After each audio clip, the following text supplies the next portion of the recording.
주님은 십자가 위에서 7마디의 7번의 말씀을 의미 있게 하셨고, 오늘 우리의 복음은 십자가에서 가히 시작된다 말할 수 있기에 가장 중요한 복음의 핵심인 십자가, 그리고 그 위에서 말씀하신 가상 7원의 말씀으로 이 고난주간을 묵상하고 있습니다. 주님께서 이 십자가를 지는 과정을 볼 때 결코 기계적이거나 어떤 강압적인 것이 아니었음을 우리는 보게 됩니다. 땀이 피가 되도록 겟세마네 동산에서 순종함을 보여주셨고, 그리고 그것을 통해서 그 순종을 히브리서 기자는 5장 8절에 세번역 성경으로 이렇게 얘기합니다. 그는 아드님이시지만 고난을 당하심으로 순종을 배우셨습니다. 고난을 다시 한번 우리는 묵상하는 이 시간이 되기를 원합니다. 고난의 의미를 한번 생각해 봤으면 좋겠습니다. 우리는 병들어 아플 때 건강의 의미를 생각하게 되고, 가난했을 때 부함과 풍족의 의미가 더해지고, 모든 상황이 그런 것 같습니다.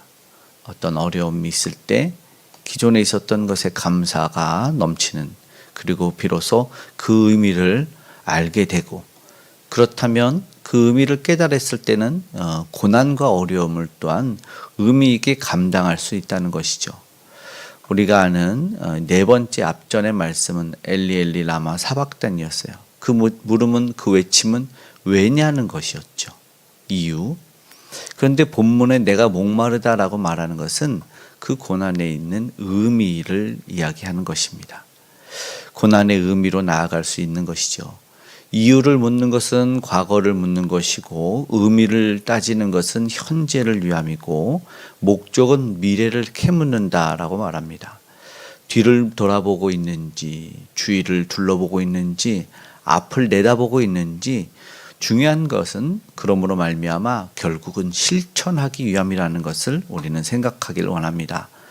지금까지 십자가를 다시 한번 정리해서 생각해 본다면, 먼저 주님은 용서하셨고, 용서 이후에 낙원을 허락하셨고, 새로운 관계를 허락하신 이후에 다시 한번 고난과 고통의 의미, 삶의 의미를 오늘 우리에게 전달해 주고 계십니다. 이 고통을 지나 목마름으로 나아갈 때 그것이 의미 있어져야 됩니다. 왜 고통을 겪으셨는지를 알았기 때문에 무엇에 목이 마르신지를 알아야 됩니다. 주님은 분명하게 우리의 죄를 사하기 위해서 십자가에 달려 죽으셨고, 그 고난의 의미를 발견하게 됩니다. 오늘 우리가 만약에 그 의미를 알지 못한다면 오늘 그 의미를 분명하게 나에게 깨달아 알게 해달라고 우리는 기도해야 됩니다. 그래서 참된 그 십자가의 고난의 의미를 우리의 삶에 이어갈 수 있기를 바랍니다. 오늘 목마르다라고 말하는 이 외침 속에서 사실 유다 백성들의 주림과 그 목마름을 채워주신 주님이었어요. 공생의 시간 동안 우리가 알지만 오병이어의 기적, 그리고 수많은 이적을 통해서 주님은 저들을 주림으로 두시지 않았고 오히려 채워주신 주님이었는데, 사실은 이해가 되지 않아요. 그 채워주실 수 있는 능력을 가지신 분이 왜 지금 줄이고 목마르고 계시냐라는 것이죠. 십자가에서 땀 흘리고 피를 흘리면서 지금 줄이고 계신 모습을 보게 됩니다. 이 십자가에 잡히던 날 최후의 만찬 속에서 사실은 그리 배부르게 드시지는 못했을 것 같아요. 제자의 배신을 말씀했고, 가룟 유다에게 떡을 떼어 내가 하는 일을 속히 하라 말씀하셨기 때문에, 그리고 겟세마네 동산에서 땀이 피가 되도록 기도를 하셨습니다. 그리고 밤새 잡혀서 가야바의 집에서 신문을 받으시고, 헤롯 궁전, 그리고 안나스, 빌라도의 궁전에서 신문을 받으셨습니다. 오고 가며, 그리고 채찍에 맞으신 이후에 십자가에 달리셨던 그 육신으로는 너무나 고난하고 고단하고 그리고 목마르셨습니다. 그런데 우리가 알지만 예수님의 요한복음 4장의 사역 속에서는 영원히 목마르지 않은 물을 주신다고 말씀하셨어요. 7장에서는 배에서 생수의 강이 흘러나게 하신다 말씀하셨습니다. 영원히 목마르지 않게 주실 수 있는 분이 왜 목마름 가운데 말씀하고 계시느냐, 오늘 우리에게 큰 의미로 다가와야 됩니다. 지금 대속의 십자가를 치고 그리고 그 갈증과 허기 속에서 철저하게 우리를 대신한 그 고난과 고통의 의미를 더하고 계시다라는 것입니다. 대속의 목마름을 우리는 다시 한번 우리 주님의 고난 속에서, 이 말씀 속에서 생각해 보길 원합니다. 그러면서 다시 한번 이야기되는 것이 고난의 의미를 깨달아 알기를 원하는 다음에 말씀의 성취를 생각합니다. 사도 요한은 기록한 이 요한복음을 통해서 예수님이 목마르다 하신 것은 성경을 응하게 하시기 위함이다라고 오늘 본문에 기록하고 있습니다. 분명하게 이루어져야 될 하나님의 말씀이다라는 것입니다.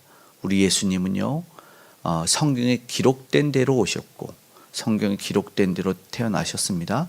그리고 기록된 대로 성경대로 사셨고 성경대로 죽으셨고 성경대로 부활하셨고 성경대로 승천하셨고 이제 남은 성경대로 다시 오실 것입니다. 결국 예수님의 사역은 오늘 우리가 이해해야 하는 것이 죄 없는 무고한 자가 죄 있는 자를 위해서 죽으시는 대속의 죽음이라는 것이죠. 이것이 말씀에 예언이 되어 있었다는 것을 우리는 봅니다. 우리 잘 아는 이사야 53장 4절 말씀 읽어보겠습니다. 그는 실로 우리의 질고를 지고 우리의 슬픔을 당하였거늘 우리는 생각하기를 그는 징벌을 받아 하나님께 맞으며 고난을 당한다 하였노라. 이 말씀대로 세상을 구원하시기 위해서는 죄 없는 자를 위해서, 죄 있는 자를 위해서 죄 없는 자가 죽어야 된다는 것입니다. 그래서 죽어도 되는 한 사람을 그 해에, 예수님을 죽이는 해에 가야바라는 대제사장이 공회에서 선포를 하게 됩니다. 그런데 이것이, 이 고난과 오늘 말씀의 목마름이 시편 22편에도 또한 기록이 되어 있어요. 함께 읽어보겠습니다. 내 힘이 말라 질그리 조각 같고 내 혀가 입천장에 붙었나이다. 주께서 또 나를 죽음의 진토 속에 두셨나이다. 아멘. 예수님의 십자가와 그 말씀 한마디는 모두 다 말씀에 기록된 예언의 성취를 이루신 것이죠. 십자가는 성경이 이루어낸 것이기 때문에 주님의 희생은 패배자의 희생이 아닙니다. 승리의 희생이라는 것이죠. 그래서 말씀을 응하게 하셨습니다. 우리가 잘 아는 사울과 다윗을 비교해 볼 때 사울은 하나님의 말씀을 버렸지만 다윗은 철저하게 하나님의 말씀을 붙들고 사셨습니다.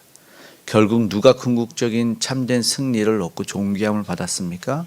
사울의 죽음은 비참했지만 다윗은 영화와 영광을 얻고 소금 언약으로 그 가문의 메시아 가문이 되기를 하나님이 허락해 주셨습니다. 복을 받았습니다. 오늘 다시 한번 이 주님의 말씀을 기억했으면 좋겠고, 이어서 이 목마름은 역시 사랑의 목마름이다라는 것을 기억했으면 좋겠습니다. 오늘 우리는 하나님을 우리 마음대로 찾고 부를 수 있을까요? 사실상 하나님을 우리가 하나님 와주세요 그러면 하나님 와주실 분이 아니죠. 우리가 찾는다고 해서 찾을 수 있는 분이 아닙니다. 우리 아래에 있는 분이 아니죠. 그런데 어떻게 하나님이 오셨습니까? 하나님이 우리를 찾으셨어요. 이걸 우리는 전적인 은혜다라고 고백을 하고, 우리 편에서는 전적인 무능과 타락이라고 이야기를 합니다. 하나님이 우리를 찾아주시지 않았다면 우리에게는 희망이 없습니다. 오늘 그런데 우리를 찾고 찾으셨어요. 그 사랑에 목이 마르셨기 때문입니다. 하나님은 숨어있던 어둠에 있던 우리를 찾기에 갈급했어요. 그래서 성경 복음서에 보면 예수님이 그런 비유를 일부러 드세요. 하나의 잃어버린 드라크마를 찾는, 어린 양을 찾는 이야기, 잃어버린 아들을 찾는 이야기를 계속해서 하시면서 주님은 그 잊었던 일을 찾는 것을 이야기하십니다. 왜요? 사랑에 목마르셨기 때문이라는 것이죠. 그래서 오늘 우리를 찾으셨습니다. 타는 목마름을 우리를 찾으셨습니다. 그리고 보여주셨던 것은 죽기까지 사랑한다라는 것입니다. 뜻없이 이유 없이 우리는 사실 고난을 받는 데가 있다고 생각합니다. 욥이 그러했으니까 이유를 모릅니다. 그러나 그 속에는 분명하게 의미가 있어요. 힘듦을 겪는 이유가 우리에게는 있다는 것입니다. 당장은 모르지만 그 고난을 헛되게 우리가 생각하지 않아야 됩니다. 하나님의 왜냐하면 통치가 지금도 미치고 있기 때문이라는 것이죠. 그 십자가가 절대 의미가 없지 않습니다. 그래서 오늘 우리는 누구예요? 고난 받고 있지만 하나님 안에서 존귀함을 받고 있다는 것이죠. 하나님 안에 사랑받고 있다는 것은 고난과 별개의 문제입니다. 우리가 힘들고 어려워도 우리는 언제나 존귀한 존재라는 것을 기억해야 됩니다. 귀중합니다. 그래서 강제 수용소에서 성장했다고 말하는 빅터 프랭클은 그렇게 말합니다. 삶은 괴롭지만 그럼에도 불구하고 살아가는 의미에 대한 물음에 답하는 것이다 라고 말하죠. 고난, 죽음이 인간을 무의미하게 하는 것이 아니라 오히려 의미 있게 만든다는 것을 우리가 기억했으면 좋겠습니다. 이 고난주간은 우리가 참되게 의미 있는 시간입니다. 우리 주님이 지금 타는 목마름으로 고난을 겪고 있을지라도 우리는 마찬가지로 허망한 삶을 살아가지 말고, 그리고 그렇게 생각하지도 말아야 되고, 더 이상 의미냐 무의미하냐 그걸로 따지지 않고 그걸로 방황해서도 안 됩니다. 그저 오늘 나는 소중한 존재라는 것을 기억했으면 좋겠고, 지금 예수님의 목마름처럼 의미 있는 삶을 살기를 결단했으면 좋겠습니다. 길고 긴 방황의 끝에서 주님을 만나는 의미 있는 시간이 되기를 원하고, 살아있음에 또 주님을 또 믿고 따를 수 있는 그런 감사가 또한 넘치는 복된 저와 여러분 되기를 간절히 소망합니다. 아멘. 기도하시겠습니다. 사랑의 아버지 하나님, 고맙고 감사합니다. 우리가 주의 사랑에 목말라 아버지 발견되었습니다. 우리는 정말 소중하고 존귀한 존재입니다. 잊지 않게 하시고, 그러나 단지 고난 때문에, 고통 때문에 하나님, 우리가 이 의미를 덧없이 방황하지 아니하고 오직 주님을 발견하고 주님을 찾는, 그리고 내가 누구인지 알아가는 복된 시간이 될 수 있도록 이 고난을 해석하게 도와주시옵소서. 주님의 자녀로서 살아가기 합당하게 하여 주시고, 허락하신 은혜와 복 하나님 받아 누리는 복된 우리 모두가 되게 도와주시옵소서. 부활을 소망하기 원합니다. 아직도 세상에 덧없이 절망 가운데 있는 이들이 우리 주님을 만나서 구원받는 주의 백성 다 되길 원하오니 아바 아버지 하나님 도와주시고, 세계 열방 가운데 그 생명의 복음 전달하는 귀한 영혼들과 함께하여 주시고, 오늘을 살아갈 지혜를 또한 우리에게 더하여 주시옵고, 성령의 충만함으로 모든 죄악에 이길 수 있는 우리가 되게 주님 도와주시옵소서. 주님께서 견딜 힘과 능력을 덧입혀 주시기 원하며, 특별히 우리 귀한 다음 세대가 그 능력 받아 살아내기를 원하오니 함께하여 주시옵소서. 이 나라의 민족의 모든 혼란과 아버지 어려움이 사라지게 하여 주시고, 북녘의 우상 무너져 아름다운 복음의 통일이 이루어질 수 있도록 주께서 역사하여 주시옵소서. 오늘 우리 모든 기도의 간구에 응답하실 줄 믿사오니 아픈 이들이 나음받게 하시고 상한 마음과 심령 위로받게 하여 주시옵소서. 하나님이 도와주심에 그 가정의 평화가 평안히 임하고 직장과 일터에 학업에 하나님의 도우심을 경험케 하여 주시옵소서. 오늘도 함께 하실 아버지 하나님께 감사드리며 고마우신 우리 구주 예수님의 이름으로 기도드리옵나이다. 아멘.